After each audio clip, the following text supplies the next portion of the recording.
Yes. Isn't that great? Thank you. Thank you all for coming. Happy Thanksgiving. Don't lose the spirit already, okay? Still, can I read to you a little bit from the 139th Psalm? It says, beginning with verse number 3.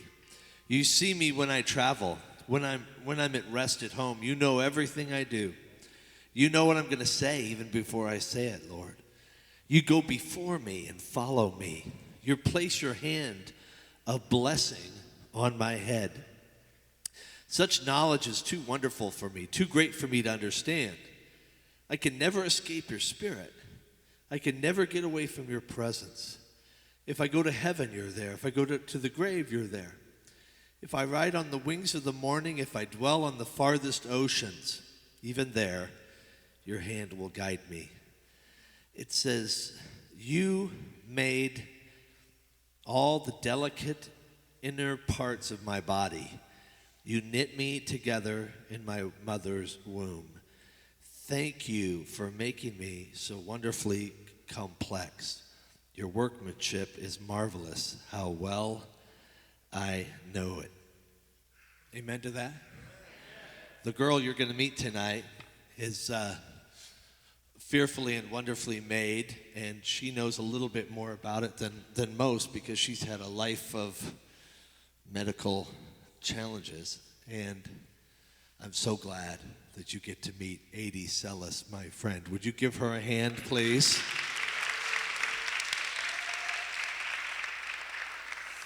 I married Adi. I didn't marry her personally. I did her wedding. Slow down. Scandal mongers out here, you know. But we've known each other for 20 plus years. And I generally will see her once every 3 weeks, and I sit down in a chair and I say, make me beautiful. Because she's been cutting my hair since probably the end of the 90s, beginning of how long? 2001. 2001. And I had really long hair at the time. And there was a gal who went to the church, and she owned a salon, and I saw her in the lobby, and I said, I need a haircut. Who's your best person? She said, this 80 girl, and we had never met. And so I made an appointment and went to see 80, and I sat down, and she said, your hair is a mess. So that was the beginning of a long friendship. But True story. True. Yeah. But you made me beautiful, so thank you. Even more beautiful. Yes, even more beautiful. When I say you're a miracle, do you know you're a miracle? No. You don't think of it in those terms. Not at all. But you've been through so much. Probably more than most. Yeah. You had your first kidney transplant what year? 1990. And that was your brother, right? It was from my father. Your father. And what was going on that precipitated the need for this transplant? Did you know you had kidney issues your whole life? Had you been fighting this, or was it a crisis? I would say it was a crisis. It came out of pretty much nowhere. I fell ill one day at school, and so I was picked up by my mom, and not feeling well, just hanging out at home, and I got this random bloody nose. People have had bloody noses before. So this was back in 1988, and my mom was going to go pick up some dinner, and so she took my brother, and I have a twin sister, to go pick up some dinner, and she let her neighbor know across the street, who was a nurse, that she was leaving the house. So, you know, back in the 80s, we were left home by ourselves. It was not uncommon. And then she came home. Actually, it was a few hours later because she decided to do some grocery shopping, and I still had that bloody nose, and she was so concerned because I was so small. And so she took me to the emergency room, and they actually, in Auburn, they actually lied to my mom because they couldn't take care of me there, and they shipped me off to Children's in a ambulance, and that's where they found out that I had what's called end-stage renal failure. And that meant that you were a very sick girl. You I was needed. very sick, to the point where the nurses in the ambulance wouldn't let me fall asleep, and if my mom didn't take me to the hospital, I wouldn't be here today. Now, that first transplant did not go well. It did not last long. It lasted a fair amount of time, 12 years. And then that started going haywire. Yeah, it went into chronic rejection. And is that like a worst nightmare for people who have those sorts of things? You're just dreading it every day. You have to take medicine every day so that your body won't reject the kidney. Correct. I take medication, anti-rejection medications every day, twice a day, for the rest of my life. But that failed, so you needed a second transplant. Yeah, I needed another one. So then I was, before my first transplant, I had to have some things done prior, and then they put you on dialysis. And so I had 2 different types of dialysis that I had to do before the transplant, or before they found out that I could get a transplant. And so after my first one went into chronic rejection, I had to go back on dialysis again and then search for a new donor. And you found it. I did find one. Even though that was, I mean, every time you need a transplant, the odds get more and more difficult. By the way, generally speaking, when we're together, you're asking me questions and I'm talking. So this is liberating. True. Yeah. This is almost like I should cut your hair right now. But no. Reversal. Yeah, let's not do that. But that you not only had a second one in 2004. I remember visiting 2004. You in the hospital there. But when I sat in your chair, probably about a year ago, yeah, I was in the chair, and you said, "It's not going good." Right. Tell me about your feelings when you're not feeling well and you kind of know what this means. When it's not going well, to be honest, it's hard to keep going, just because life keeps pushing you down, but you still always have to keep going no matter what. Just take one step forward each day, and you just try to make the best of it. Is there a part of you that didn't want to keep going? That you just wanted to quit and just let nature take its course? Yeah. Yeah. But of course we would not let you do that. Right. You had a lot of people around you that loved you. I know I put it on Facebook, like, let's pray, and we were like, but you said something to me, I think, because I was trying to be full of faith and, trying to be positive. But you said to me, there's only about a 7% chance. Yeah, I remember that conversation. I said, Dean, I go, it's a numbers game, and the numbers are not in my favor. And that you were trying to be, well, you tell me what you were trying to be. Was that sadness talking to me? Were you just trying to be, you were trying to keep it real? What was your thought process of that? I was just trying to keep it real. Yeah. Because you didn't want to give yourself false hope. I don't want to give any false hope or anything, or if I do that, then you're bound to set yourself up for disappointment. Right. Well, I know that I kind of started telling everybody on Instagram and Facebook to pray for you, and there was a number that I posted online for people that could go through the process to see if they were a match. I don't remember thinking you were overly optimistic, that's for sure. No. But no. It was a hurtful process for me too, because I applied to be a match and they said lose weight. I mean, I was like, hey, do you have to be so hurtful? What are you trying to say? Yeah. But you had a lot of people try to become donors. I did. I think I had hundreds. Yeah, which is phenomenal. Yeah, extremely. So when you got the call that there was a match, I could tell you I felt like, because I remember hearing from Victor, your husband, that, hey, there's this person, looks like they might be a match. Still had to do some tests and all of that. But I can remember thinking, I was right. I prayed, didn't I say, I claimed it. I said, I am responsible for this donor. I prayed this person in. Did you feel like that was a miracle that somebody, in fact, it turned out to be somebody pretty close to you, to your husband anyway? Oh, a for real miracle, because yeah, my odds were slim to Yeah. none. Yeah.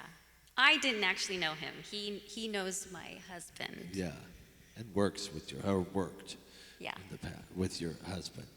And so when they call you and say, we know we said it's 7%, but we've got this guy and he's actually in your world, do you process that? Is it the thing where you're trying to keep hope at arm's length? Are you trying not to get too excited, or are you just like dancing around the house? Cautiously optimistic, because not many people know like how it all goes with a whole transplant situation, but they actually try to find things wrong with the person that wants to donate.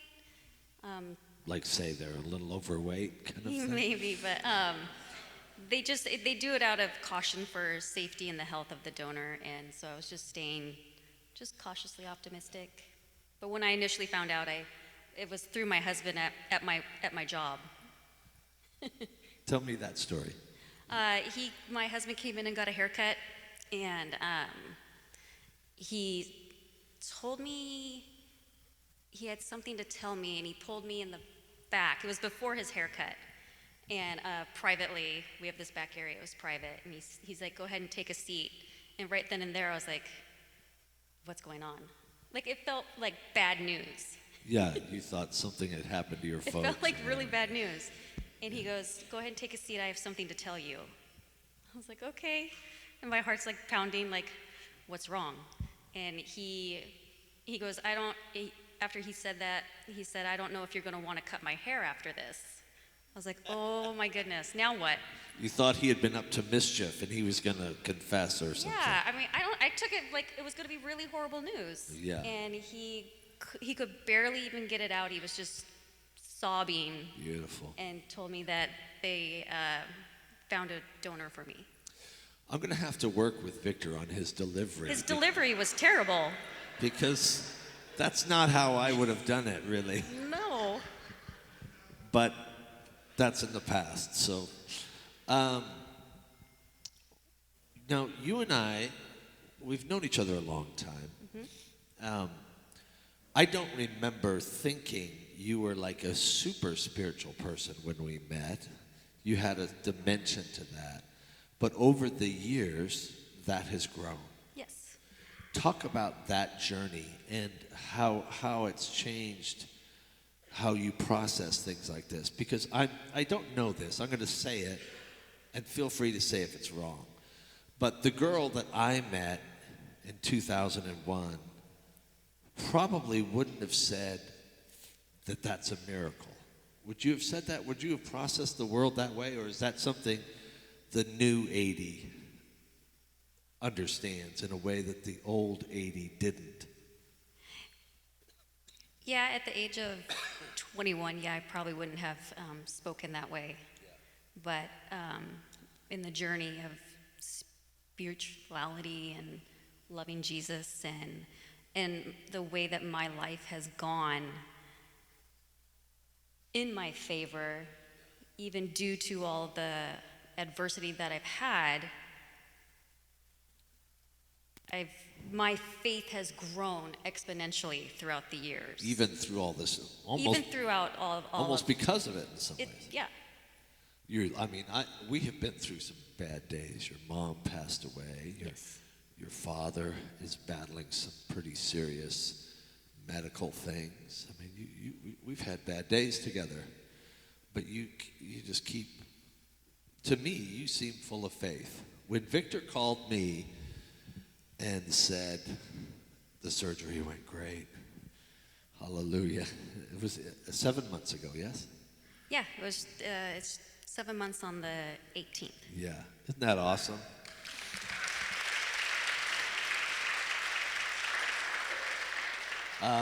For me, that was just like, wow, God is so good. And first of all, because I love you and I'm glad you're doing good and your life is, you have a great husband and you're so blessed. But I also, every time that happens, it makes me wish other people would just trust God through these processes. Today, for instance, Melanie called me, and there's a young lady who goes to the church here, and her dad was on dialysis, and he gave up, basically refused to do whatever, and he passed today. Oh. And she's a girl with big faith, but the numbers freaked him out, right? And those odds got in his head, and he let it be the death of him. And I guess it was, I call that divine timing, because I knew we were talking tonight.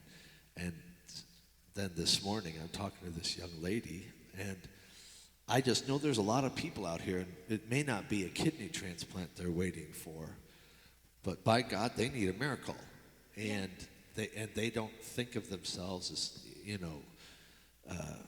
huge people of faith, but they're pushed into a situation where it's kind of sink or swim. What would you say to somebody out here who's going through a hard time in a marriage or in their body, in their health, in their work? What would you say about your process and how you survived it and kept a sweet spirit? Because a lot of people, they go through three transplants, and they're kind of their attitude sours, like how come me and all of that. I'm sure you've had to wrestle with all that stuff. Yeah, I mean, don't get me wrong. We all have, bad days, dark times. It's not all sunshines and rainbows, and but yeah, you have to have faith, and it's just knowing that there's somebody there that's going to lift you up, and just keep swimming. Just take it day by day, or minute by minute, second by second. Yeah. Excuse me. When I read that passage that you're fearfully and wonderfully made, were you ever mad at God that your system, the stuff that people take for granted, you could never take for granted? Right. We've had this discussion before. The whole why me? Why would he do this? Why? We've had that before. I'm not upset. I'm not mad. But you've had to work through that. Oh, yeah. When I was younger, I probably would have been really upset, mad, pissed. Not anymore. Because you let it go? Because you settled it? Because you know something now you didn't know then? Maybe. Or maybe that it's just kind of a part of who I am. I'm not... It's part of your story now. It's definitely part of my story. Yeah. Well, what do you want, and we just have a few minutes left here, but what do you want people to know about going through the dark times? What do you want them to know about living with that uncertainty? Well, you have to live through the dark times to get to the light, and there's always some sort of light in the dark times. That's beautiful. Yeah, and you can't live in those dark times. Yeah, wonderful. I have to say,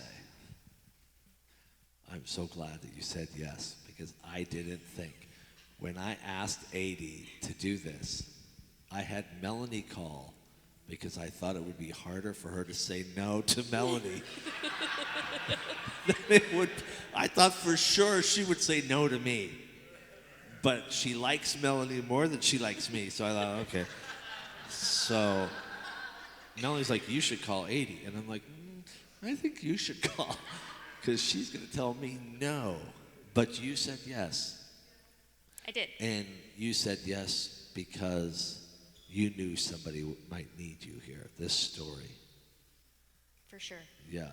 Is that like a thing in your heart? You felt like God gave you this. Is this part of your process? Normally it wouldn't be. Yeah. Tell them, because I want to get, they don't know you, but this is out of character for you to completely be willing out of character. to do it. I'm an extremely private person. I actually don't talk a lot about what we're talking about right now. Right.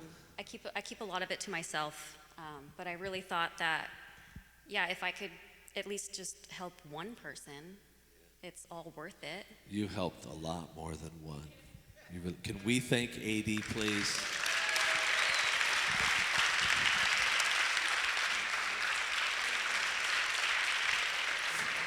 Come on, give her a thank you. Isn't that awesome?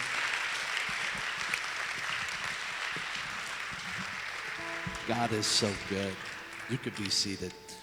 We're going to baptize believers tonight. If you have never been baptized, tonight's your night. Don't wait for when everything's perfect. This is perfect. It's the night before Thanksgiving. And is there a better time to express your gratitude for heaven, for this moment, than right now? I want you to know, whatever you're going through, Thanksgiving doesn't make all our problems go away, does it? Doesn't make the bills disappear or the medical issues disappear. This time last year, 80 was in the middle of it. She was in the middle of it. She would have loved to have been at services, but because of her compromised immune system, we had to pray for her from afar. But this year, here she is. And next year, you may be the miracle here. So I'm just so grateful for everybody that's here. Can we stand? I'm going to close in prayer. And then should we gather around and circle the thing? I don't know what your hand motions mean, so you're going to have to talk. Oh, they're going to work. Yeah, as people get baptized. Okay, so if you want to be baptized, come and join. We have a couple, I think we have 5 or 6 already. And just, if you don't have a good seat, you can worship where you're at, or you can kind of gather around the tank there. And let's cheer on these people as they're baptized, okay? Happy Thanksgiving, everybody. Come on.